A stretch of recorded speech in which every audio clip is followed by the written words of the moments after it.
இந்த திரைப்படம் எடுக்கப்பட்டிருக்கு.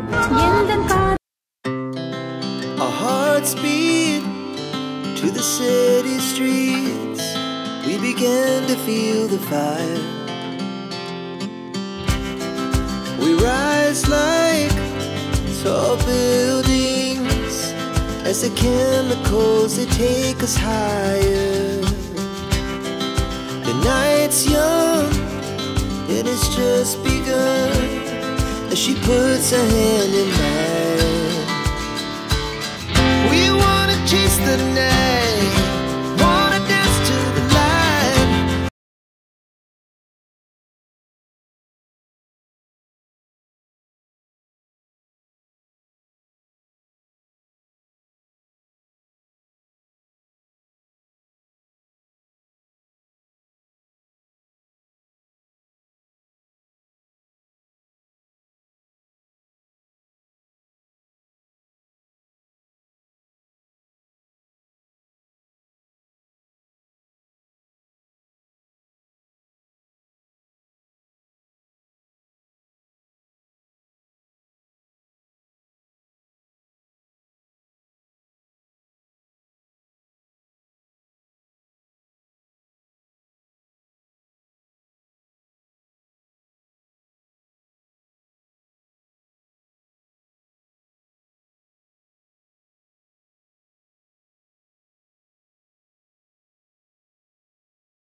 உள்ள குணா குகையை மையப்படுத்தி அமைக்கப்பட்டது.